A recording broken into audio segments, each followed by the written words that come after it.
Most businesses think cash flow is checking the bank each day, but that's living in the past. Good businesses, successful businesses, could have told you what that figure was within a few percent anyway, weeks ago. Let me teach you how to properly manage cash flow. What have I told you? Your business can be unbelievably profitable on paper, but still go bankrupt. You'll have heard the sayings in the past. They say revenue is vanity, profit is sanity, but cash flow is reality. And if you don't master it, your business can die, even when it looks profitable on paper. I can't stress this enough.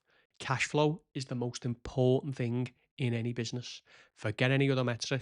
If you can't pay the wages or can't pay the bills, everything else is irrelevant. Okay, firstly, then, let's go through the basics of cash flow. The biggest mistake I see people make is running cash flow off the bank. They're constantly refreshing the banking app, seeing where they are. That, even though it's obviously present information, that for me is essentially in the past. Our businesses or in any good business, I could have told you what's going to be in the bank, within a few percent weeks ago, because everything with cash flow is forecasting in the future. We actually go up to 12 weeks, but particularly the next 4 weeks, they have to be really accurate. And it's your processes and your systems there, chasing clients, making sure everything's getting paid on time, balancing exactly what's going out. You don't want to pay anything late, but equally, you don't want to pay things too early either. But business owners who are constantly looking at the bank, they've already lost. There's no solution for cash flow to be found there. All that tells you is exactly where you stood today. To fix cash flow, you need to know where you're going to be stood tomorrow. Big thing a lot of businesses miss is, see, contract works. You know sort of what your percentage are going to be each month on like your valuations, where you're going to be. What I think people miss is variations. If you get a variation in for £20,000, it doesn't even matter if the profit on that is 10,000. Got to know that money mightn't be coming in for 45 days from month end, but you could be paying the wages on it next week and the week after, and the materials on it 30 days from month end, plus obviously any plant that might be involved, any hire, etc., etc. So it's understanding that even though the bottom line, it might be making an extra 10,000. So, if the variation's 20,000, you plug that in, you're not realizing that money for weeks, maybe even months ahead. But the cost you're going to be absorbing in the next 2 or 3 weeks.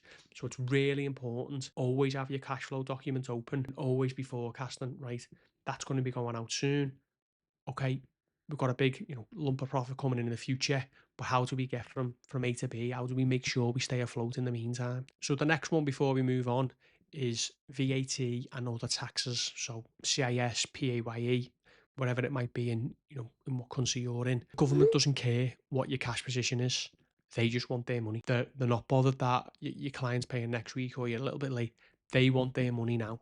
So always remember, particularly if you're in the UK with VAT, to be forecasting what you owe. Be on Zero or whatever account software you're on. Always updating your Excel spreadsheet, what Zero's telling you you're going to be at in a few weeks and a few months' time. That's one of the biggest killers, is when you get a big VAT bill in. You only pay your VAT quarterly in the UK. So people can have 90 days worth of VAT money in the bank, think things are going great. All of a sudden, you get a massive VAT bill and you don't know where to turn. Again, with CIS and PAYE, that's paid monthly in the UK. If you've got a big labour bill and you're taking 20% off everyone, obviously when it gets to the following mid-month, you've got to transfer that back to the government, and it could be some hefty bills. In our business particularly, with some big CIS and PAYE bills, making sure you're constantly forecasting. If all of a sudden your labour's gone up because of a big variation or whatever it may be, make sure you're not just changing what's going out in wages, but also what's going to be going out in CIS or PAYE, whatever it may be. Secondly, why cash flow is a juggling act, unfortunately for us. What's important to remember is that an application raised doesn't mean cash in bank. In our industry, it can be 30, 45, 60 days from month end before you actually get that money in the bank. And obviously, this is why cash flow is so important. All of our costs are going to be paid before that, unless you've got some very good suppliers who are giving you, 45-day, 60-day payment terms, which you can get, but it's rare. You're going to have to front all of that money before you get paid. Now, it stacks up. It's all your overhead. So it's the rent, the fuel, the vans. It's not just the stuff like the wages and the materials. It's the taxes as well, which we touched on before. It's investment costs as well. So it could be training, new vehicles, new equipment. All of it has got to be paid for. In this industry, unlike many others, we get paid so far in the future after we have to pay our bills. And all of this summarises really to being disciplined with money. It's also why I'm very wary of people who promise, huge growth and doubling revenues overnight. It's not about doubling your revenue. It's about building up adequate cash reserves so that you don't feel you're going into work every day or going into the business every day and having to have this big fight on your hands and constantly having this juggling act where you're robbing Peter to pay Paul. It's about slow growth where you're banking your profits, you're leaving money in the business, and then over time gives you that breathing space where a late payment coming in, a week or two overdue isn't going to spiral the business into chaos. We now have a rule that we don't go below X regardless of what's happening. And if we are dropping below there, we know we have some major, major problems. Right, the next part, how to actually handle it. You've got to have an Excel spreadsheet that you open first thing in the morning and shut last thing at night.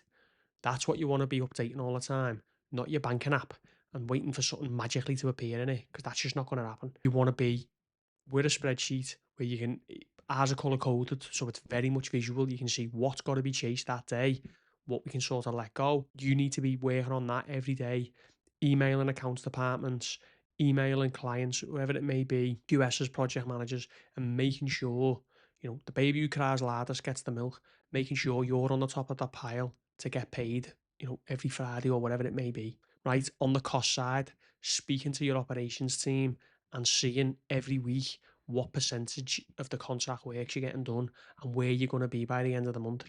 If you're on a £50,000 job and you're going to be 50% through it by the end of the month, your application's going to be circa 25,000 plus obviously any variations in the meantime. If that's what's going in your cash flow, you need to be speaking to your operations team or getting out there yourself and seeing it with your own eyes and making sure that you're going to be there or thereabouts with your forecasts, because there's nothing worse than someone who at the beginning of the month puts 70% complete at the end of the month, forgets about it, goes on site at the end of the month to do the valuation and they're only on 20, and now all of a sudden there's a cash flow problem. Not a cash flow problem there's an operations problem. We need to know actually what happened, but that's for another video. The next one on costs is your overheads and any fixed spend. If you feel that you haven't had a great month operationally and you haven't quite, got through the way you thought you were going to in that month, any unnecessary spend like training, new vehicles, or whatever it might be, maybe even taking some money yourself personally, that's got to stop. It can't come out that month. Any uncommitted spend is going into the next month, and yet you're all right for anything that needs to be paid this month. My last point on this, and it takes a lot of discipline. Truthfully, it probably took us about 4 or 5 years to get to this stage, but leaving money in the bank. I know that sounds very basic, but when people were buying like big expensive vans and moving offices and taking out all sorts of dividends, we weren't. We were just buying breathing space and peace of mind.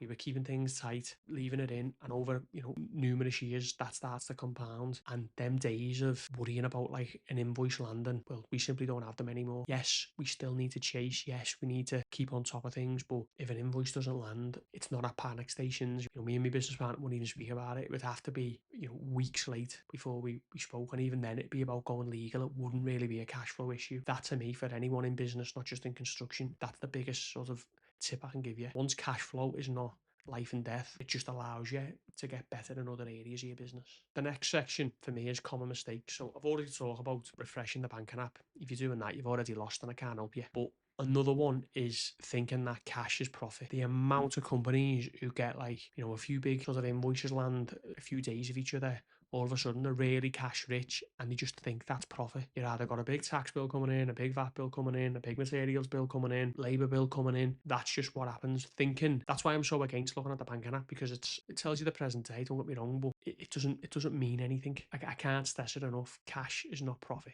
I touched on it before, but leaving tax and VAT to the last minute. Once you've reconciled all your figures for that month, you haven't got to leave it till the last day of paying, which in the UK I think is the 21st or 22nd. That can be paid essentially from like 10th or 12th. Don't leave everything to the last minute, especially with the VAT as well. You haven't got to leave it to the last second.